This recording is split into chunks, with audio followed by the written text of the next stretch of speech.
après-midi à tous. Bonsoir, République démocratique du Congo. Buenas noches. Guinée équatoriale. Boa noite, Angola. Nous sommes ici car aujourd'hui, les États-Unis ont imposé des sanctions au Rwanda. Il y a 2 semaines, le président Trump m'a dit ceci. Merci, Monsieur le Président. Le Rwanda vient de violer l'accord de paix. Qu'allez-vous faire à ce sujet? Vous m'avez dit la dernière fois qu'il y aurait des conséquences. Il continue de tuer de nombreux Congolais en RDC. Nous allons examiner cela. J'en ai entendu parler. Et vendredi dernier, le président Trump m'a dit qu'il examinerait la violation de l'accord de Washington par le Rwanda. Merci, Monsieur le Président. Qu'allez-vous faire concernant la violation du Rwanda? Il a violé l'accord de paix. Nous examinons cela cet après-midi. Aujourd'hui, les États-Unis ont imposé des sanctions au Rwanda. Regardez. Le Bureau de contrôle des avoirs étrangers du département du Trésor des États-Unis, l'OFAC, a imposé des sanctions de grande envergure à la force de défense rwandaise, la RDF, et à 4 de ses hauts responsables militaires pour avoir soutenu le groupe rebelle armé, mouvement du 23 mars dans l'est de la République démocratique du Congo, la RDC. Le M23 est déjà sanctionné par les États-Unis et les Nations unies et a été largement accusé de violation des droits de l'homme et d'alimenter une crise de déplacement massif dans la région. Les États-Unis exigent un retrait immédiat. Le secrétaire au Trésor Scott Bessent a déclaré « Le président Trump est le président de la paix et le Trésor utilisera tous les outils à sa disposition pour garantir que les parties aux accords de Washington respectent leurs obligations. Nous attendons le retrait immédiat des troupes, des armes et de l'équipement de la force de défense rwandaise. » Les sanctions interviennent des mois après que le Rwanda a violé les accords de Washington, après que le président Trump a accueilli le président de la RDC, Félix Tshisekedi, et le président rwandais, Paul Kagame, pour la signature de la déclaration conjointe sur les accords de Washington pour la paix et la prospérité. Ces accords importants et historiques fournissent absolument tout ce qui est nécessaire et indispensable pour mettre fin à ce conflit une bonne fois pour toutes, de manière définitive. Si jamais cet accord venait à vaciller ou à être remis en question et que les choses ne s'arrangent pas comme prévu, la responsabilité de cet échec n'incombera pas au président Trump, mais bien à nous-mêmes, collectivement et individuellement. Il est important que les États-Unis accompagnent les parties pour mettre en œuvre ce que nous avons signé. Car par le passé, nous avons signé tant d'accords qui n'ont pas été mis en œuvre. Et nous pensons qu'avec votre leadership, avec l'implication de l'administration américaine, nous atteindrons cet objectif. Merci beaucoup, Monsieur le Président.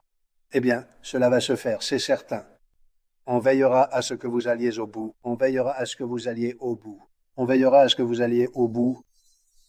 Peu après la signature, les forces du M23 ont pris la ville stratégique d'Uvira, près de la frontière entre la RDC et le Burundi, tuant des civils et forçant des milliers d'autres à fuir.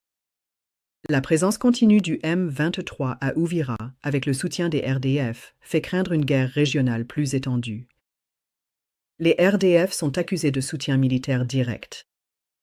Selon le département du Trésor, les RDF ont déployé des milliers de soldats dans l'est de la RDC, fourni du matériel militaire de pointe, dont des systèmes de brouillage GPS, de défense aérienne et des drones, mené des opérations de combat directes aux côtés du M23, formé des combattants du M23 dans des installations militaires des RDF et aidé au recrutement, y compris celui de réfugiés.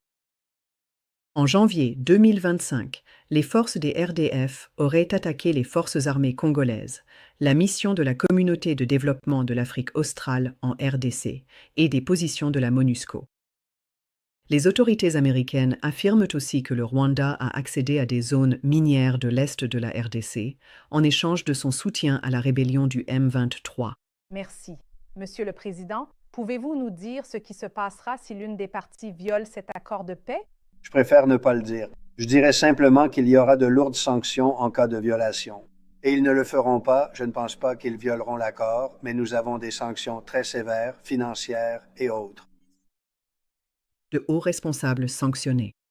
Les responsables suivants des RDF ont été désignés en vertu du décret présidentiel 13 413. Vincent Nyakarundi, chef d'état-major de l'armée de terre. Ruki Karusisi, général de division, commandant de la 5e division d'infanterie. Mubarak Muganga, chef d'état-major de la défense. Stanislas Gashougi, commandant des forces d'opération spéciales, nommé le 15 mars 2025. Les RDF elles-mêmes ont été désignées pour des actions menaçant la paix, la sécurité et la stabilité de la RDC et pour leur soutien matériel au M23. Ce que signifient ces sanctions. En conséquence, tous les biens et intérêts des personnes désignées et des RDF se trouvant aux États-Unis ou contrôlés par des ressortissants américains sont gelés. Les entités détenues à 50% ou plus par des personnes sanctionnées sont également bloquées. Il est interdit aux ressortissants américains d'effectuer des transactions impliquant les personnes ou entités désignées. Les violations peuvent entraîner des sanctions civiles ou pénales. L'OFAC peut imposer des sanctions sur la base d'une responsabilité sans faute. Les non-américains, certaines personnes pourraient aussi être sanctionnées si elles facilitent la violation de ces mesures. Les institutions financières et les entreprises du monde entier s'exposent à des risques si elles effectuent des transactions au profit des individus désignés ou de la RDF. Dans une déclaration commune, le groupe de contact international pour les Grands Lacs a dénoncé les opérations militaires du M23 et de la RDF et a appelé au retrait de la RDF de l'Est de la RDC. Le gouvernement américain a souligné que les sanctions ne sont pas seulement une punition, mais un levier pour encourager un changement de comportement et rétablir la stabilité. Alors que les tensions restent vives dans la région des Grands Lacs, les observateurs internationaux préviennent que l'implication continue de la RDF pourrait transformer le conflit en une confrontation régionale plus large. Alors que nous continuons d'écouter l'administration américaine, d'autres nouvelles sont à venir.